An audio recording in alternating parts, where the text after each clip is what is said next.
Brock Lesnar versus Ryback. Who wins in this epic freaking match? What's up, guys? Welcome back to Review Space, and yes, let's just have some fun with this comparison.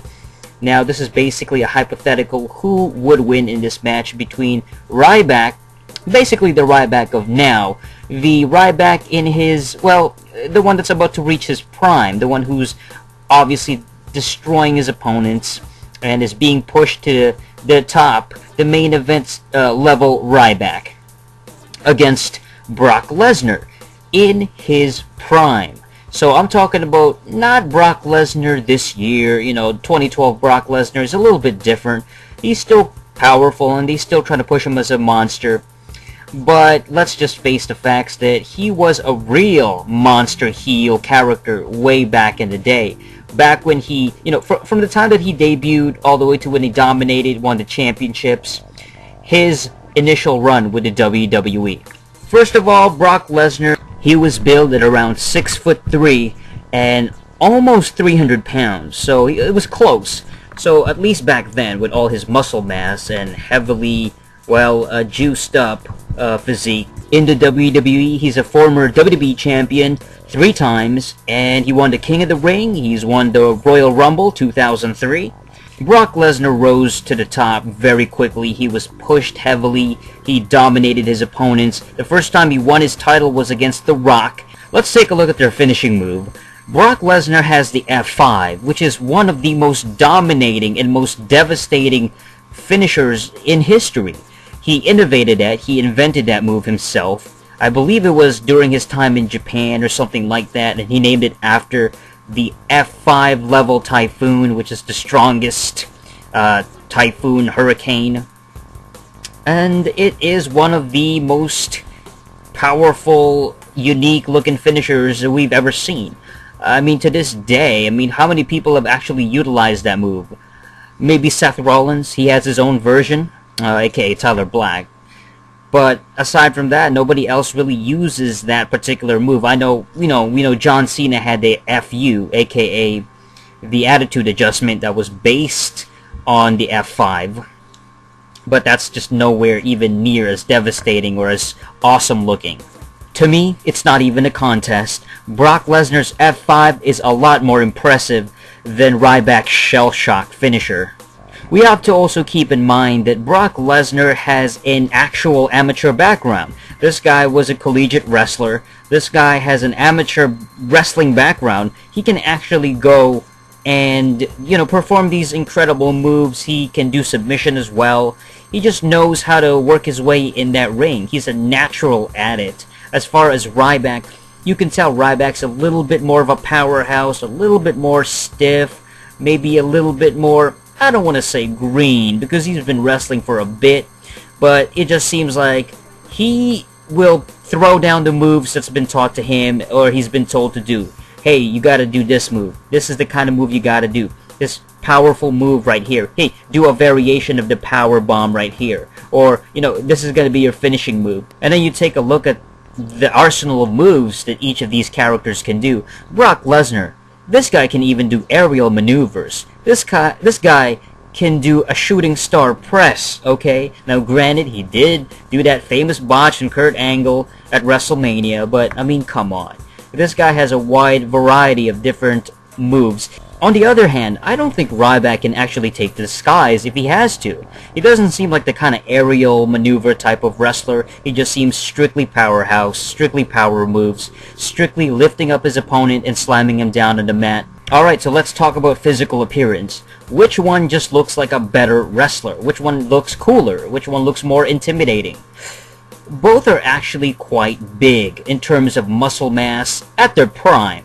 I know Brock Lesnar now in 2012 just looks kind of soggy, and he may be a little bit fat here, not as muscular defined, there's just not as much definition.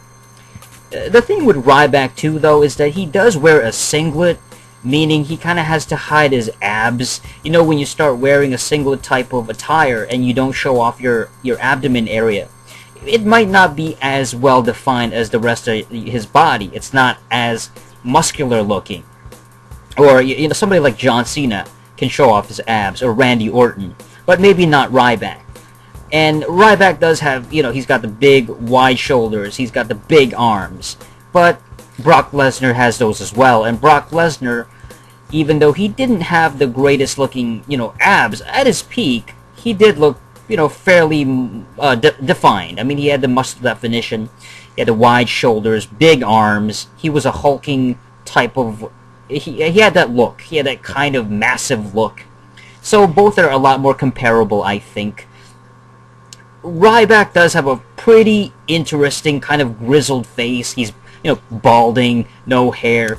Lesnar, of course, has always... He seems like he always had hair. You know, I think there might have been a time where he shaved his head, but it seemed like he can definitely rock that kind of crew cut look, the buzz cut, rather. And I don't know. Both do look pretty intimidating. The tattoos, I mean, I don't think Ryback has any tattoos. He might have a small one here and there. I haven't really checked it out. I haven't really, like, paid too much attention to any of his tattoos, if he does have any. But in terms of Brock Lesnar has that wide kind of, whatever design it is on his back, and it just looks really kind of cool. So that sort of adds a little bit more of a... It feels like a sort of a OVW, you know, generic wrestler. You know, it's like every wrestler from that era has to have the same attire. You know, the black tights, trunks rather, and you know, the black boots, and he's got the arm wristbands, and he's got the tattoo. So, in terms of Ryback, I do like Ryback's attire a little bit more. His singlet they tend to be a bit more colorful, have a little bit more color to them. At least back then, he was wearing the green ones and then the blue one. So there's a little bit more variety in his actual color. Brock Lesnar always just seemed to wear, like, he'd have, like, sweatpants, you know, with, like, Adidas ones, the black and the white stripes. Sometimes he'd wear a shirt, sometimes sleeveless. And obviously his attire, his trunks, weren't really that colorful. From what I remember, they were just black and some, you know, design on the back, but that was pretty much it. Alright, so in terms of presentation, when both of these wrestlers come out of the stage, out of the backstage rather, and they're on that ramp, they're walking down the ramp, in terms of wrestling theme music, I would actually say Ryback has the better song. I mean, you listen to it, and the way they've developed it in the past few months, I know he had his original one, which was just kind of a generic rock theme, and it was pretty basic. It wasn't terrible, but it was actually just very generic. But then they improved it. They actually gave him a better sounding one with his actual voiceover with a "feed me more, feed me more," and then the actual instrumental, and it sounded kind of... It gets you kind of pumped up. It actually sounds pretty cool. Brock Lesnar, on the other hand, just doesn't sound that great. I never really liked his theme song. It sort of grew on me, you know, over time, and that dun dun dun dun dun. I mean, it sounds okay, and that first kind of note that goes dun dun dun dun dun dun dun. It sounds just kind of random. It doesn't really seem to grab your attention. It's not like... It's not as intense as I would like it to be. It's not as booming or thundering. I want it to actually sound very epic. Almost like Armageddon is coming, like the world's about to end. And I just don't get that with his theme music. It's okay. It's not bad. And again, it does grow on you over time. It sounds kind of alright after a while. But it just seems a little bit more... Yeah, like you could give that theme song to any kind of powerhouse, you know, anybody who's a little bit big or somebody who's a bit of an animal. Like you could have given that to Batista or, you know, I don't even know, like Antonio Cesaro, even him, Lord Tensai, and it would seem so generic. It's just not as catchy compared to, especially with no voiceover, no audio, you know, no actual somebody saying the lyrics. Especially, it doesn't even have lyrics. So, I mean, you don't need lyrics, I know, but Brock Lesnar's thing, just his music just does not sound as impressive as Ryback. It seems like they took a little bit more time with the presentation when it comes to Ryback. It make it sound more epic. And then you also want to compare the attitude of these wrestlers. I don't think we can ignore it. You know, there's a reason why Brock Lesnar left the WWE. I mean, he wanted to try his thing with football. He wanted to pursue that, and then that didn't work out, so he ended up going to, you know, he did his thing with Japan. He stuck around pro wrestling a bit, and then he started to do MMA, mixed martial arts. Obviously, his UFC run. He won the championship and everything. So he was very successful in other ventures, but he never stuck around. He had a bit of a, I don't know what his attitude was, but he just didn't want to stay in wrestling. You know, he didn't like the schedule, the travel, and all that stuff. He just wasn't into it. And then you have Ryback, and Ryback says that he's in there for the long term, for the long haul.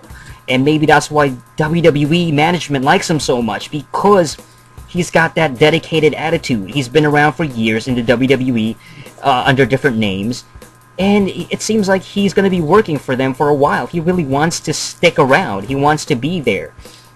He wants to keep wrestling long term, as opposed to a short-term Brock Lesnar type that will, okay, I'll dominate for a bit, give me the championship here and there, be the top push star, but, you know, after a while, you're going to end up leaving. I don't think Ryback's going to end up leaving, just out of the blue, like because he wants to pursue other things. I think he wants to keep wrestling in the WWE, keep going at it, keep accomplishing things, almost like a John Cena mentality, as opposed to a Brock Lesnar.